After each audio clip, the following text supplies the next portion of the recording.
Byline Times piece came out yesterday by a guy called, I hope I'm saying this correctly, Josiah Mortimer, about how senior Tories are looking at scrapping your paid leave, your annual leave provisions. Guys, maternity leave, paternity leave, maybe bank holidays, your weekends. And everyone's like, well, you know what? It's just as good they're not in power then anymore, isn't it? You know, we've really dodged a bullet. I'm like, but they will be. And like, how long have I been saying on podcast and paper reviews that the hysteria around leaving the ECHR, the European Convention of Human Rights, all of that stuff, all the rhetoric around it that you've been hearing on Talk TV and GB News, all of that, none of that is to do with like stopping any boats, okay? Don't get it twisted. Or asylum seekers even. All any of this is, and has ever been, is trashing your human rights so that billionaires can make you work through the labour of your firstborn son. Ladies, it's to trash your sick pay, to remove the requirement to give you a weekend. That's what this is. We've got to leave the ECHR. Why though? Well, it's bloody boats over there, I tell you. Like all those rights, those labour rights, those workers' rights that people fought and died for.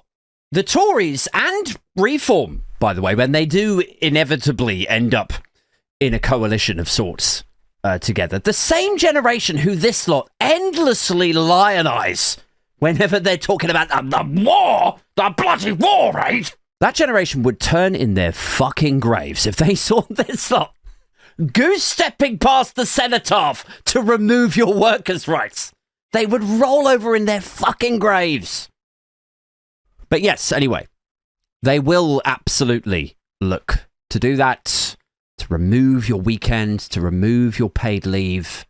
This is what leaving the ECHR is all about, guys.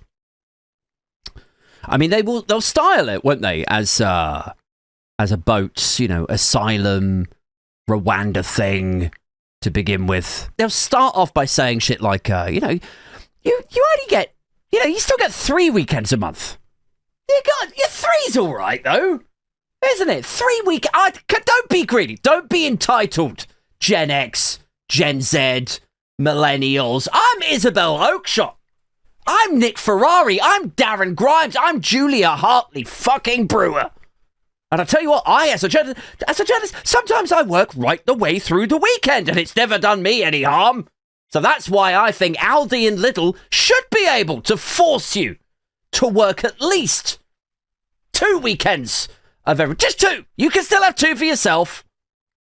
That's how it's going to start. They'll say, we're not forcing companies to withdraw your weekend or make you work through your labour, your maternity and all that. We're not forcing them. We're just saying, regulatorily speaking, they don't have to give you that time off anymore. We're removing that regulation. Down with red tape. That's how they'll start. They'll say shit like, over in America, they only have 15 days paid leave every year. Did you know that?